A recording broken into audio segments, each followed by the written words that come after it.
नमस्कार मित्रों, इजराइल और अमेरिका ने एक साथ मिलकर ईरान पर हमला बोल दिया है। सवाल है क्यों? असल मकसद क्या है इजराइल और अमेरिका का, यानी बेंजामिन नेतन्याहू और डोनाल्ड ट्रंप का?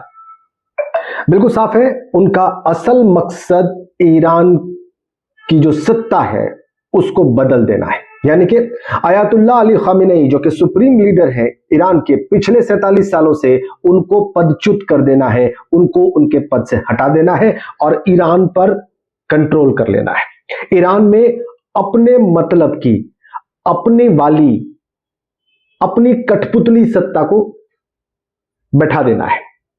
अब ये ट्रंप ने बिल्कुल साफ कर दिया है कि वो ऐसा करने के लिए कुछ भी करेंगे। और इजराइल तो बहुत साल पहले से ऐसा करना चाहता है। पिछले साल मई जून में आपको याद होगा कि एक 12 दिन की जंग भी हुई थी जिसकी शुरुआत इजराइल ने की थी। फिर जब ईरान ने ताबड़तोड़ जवाब देने शुरू किए तो अमेरिका को भी इजराइल के साथ उतरना पड़ा था। इजराइल को अमेरिका के साथ की जरूरत पड़ी थी, दोनों मिलकर एक साथ ईरान से लड़े थे। 12 दिन की लड़ाई थी, लेकिन इस बार ऐसा नहीं हुआ है। इस बार इजराइल और अमेरिका दोनों ने एक साथ हमले किए हैं और 30 ठिकानों पर एक साथ मिसाइलें दागी हैं। ईरान ने पलटवार करने की बात कह दी है, साफ कह दिया है कि जंग तुमने शुरू की है और खत्म हम करेंगे। तो यह ईरान की तरफ से साफ कह दिया गया है। लेकिन अब देखिए, पिछले हमले में 12 दिन की लड़ाई में और इसमें क्या फर्क है, यह मैं आपको बता रहा हूं। पिछले हमले में और इस हमले में सबसे बड़ा फर्क यह है कि इजराइल और अमेरिका ने एक साथ प्लान करके, साथ स्ट्रेटजी बनाकर ईरान पर हमला बोला है। पिछले हमले और इस हमले में एक बड़ा फर्क यह है कि ये रमजान के महीने में किया गया है, पिछला हमला रमजान के महीने में नहीं किया गया था।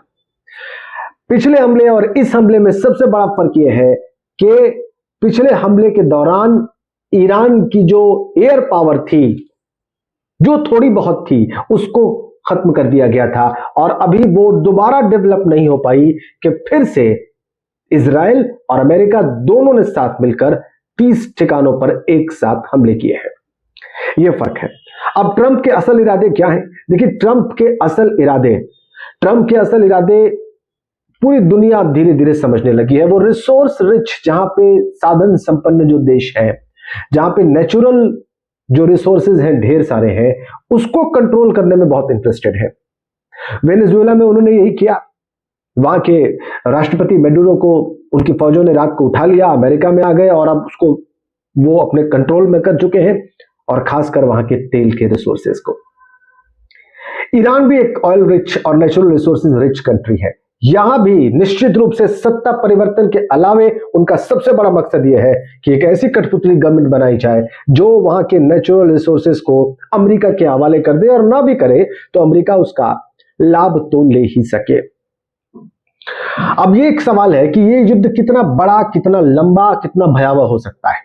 तो देखिए, भले ट्रंप आगे बढ़ बढ़ कर बोल रहे हो, भले ट्रंप बड़ी बड़ी बातें कर रहे हो कि वो पीढ़ियों में ये मौका दे रहे हैं और ये बड़ा अमेरिकन हमला है, ये अमेरिका के भविष्य को सुरक्षित करने के लिए है और इसमें बड़ी तबाही होगी और ईरान की सत्ता बदल जाएगी, लेकिन उनके व्यक्तित्व का जो एक पहलू है वो गौर करना बहुत जरूरी है, और वो ये कि जैसे ही कोई बढ़िया ऑफर आता है उनके सामने, वो फौरन अपना टोन डाउन कर लेते हैं और एक व्यापारी की तरह फौरन उस ऑफर को मान लेते हैं। यानी ताकत का इस्तेमाल वो तब तक ही करना उपयुक्त समझते हैं जब तक उनके हित, उनके लक्ष्य पूरे ना हो जाएं, और अगर सामने वाले से कोई सिग्नल आ गया कि हाँ वो तैयार है, तो फौरन ट्रंप इस बात को मान जाते हैं और समझौते कर लेते हैं। तो चाहे वो कितनी बड़ी बातें कर ले, लेकिन इस बात की पूरी गुंजाइश है कि अगर ईरान की सत्ता ने कोई ऐसा ऑफर दिया जो ट्रंप को ठीक लगा